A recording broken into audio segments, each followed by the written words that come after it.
Hi, my name is Eric Dillon. I'm the senior instructor at the Johnstone Supply Training Center in Fresno. Today we're going to discuss a little bit about brazing and about the proper techniques. Contrary to prior belief, a lot of guys do it wrong. There's only one real way to set up your torch and one proper brazing technique that's truly internationally acceptable. There's a lot of ways that are close and work, but today we're going to discuss the proper methods and hopefully give you a few tips. Okay, first topic we want to cover is that we want to thermally protect our devices such as our TXV, our king valves on our condenser, any of the brass components or any other components that we don't necessarily want to overheat that might have O-rings, and we don't want to do any internal damage to them. There's several methods out there. There's thermal paste, there's sprays. I'm a little old school. I like to use the bucket full of water with a wet rag, and I'll wrap it around and cover my devices. And we also want to talk about, we won't be doing it for the purposes of this video, but we will normally want to be purging nitrogen through here to keep our copper nice and clean on the inside. The first step we want to do in setting up your torch set is we want to go ahead and turn on the acetylene, and I only recommend we give that thing about a quarter turn. And we want to leave the wrench on for safety in case we have to shut it off in a hurry. It's real quick. So, but for now, we'll go ahead and turn that back on. And we're going to go ahead and open our fuel, which is the red hose on the torch tip. We're going to go ahead and crank that open. And then we are going to dial this in to exactly 5. And we're good there. And we're going to go ahead and open our oxygen tank. And this one we can go ahead and open half or all the way.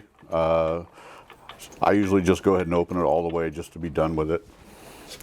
And then we're going to do the same thing here. And this is our green hose on our torch tip. We're going to go ahead and open that one up. And we're going to dial this one in to precisely 10. And it's important that we do this with the valves on the torch tip open so that we're getting true pressure. First thing we want to do is we want to bring our acetylene on, and we want to bring that on about a quarter turn at least. Many of you guys have had that experience where you don't open it far enough and we get that black soot that comes out, and we don't want to do that. It dirties up the torch tip and the homeowners don't appreciate it. So we want to turn our acetylene on. We want to go ahead and give that about a quarter turn. We want to strike it. And then at that point, we're going to dial it in, and the visual that you want is you want to start to see it smoke, or you want to just stop seeing the smoke. Right at that smoke point is our optimum acetylene volume. So then we're going to go ahead and bring in our oxygen, and we're going to dial it back, and we're going to dial it back till we get a neutral flame, which is our optimum temperature and our optimum torch setup for brazing copper.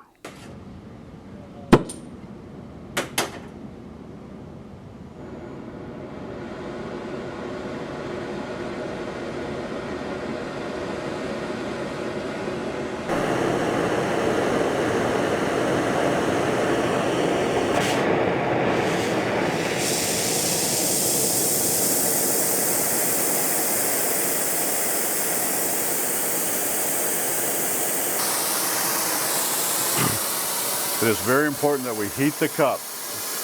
We want to heat the cup, draw the sulfos in. We're not so worried about heating the pipe. You can heat it a little bit, but it's more important that we heat that cup and draw the sulfos in. This is a filler metal.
And for those of you that are interested, we do offer a very intensive, very hands-on brazing course here at the JSOG Training Center, where we offer real-world experience for your real-world career.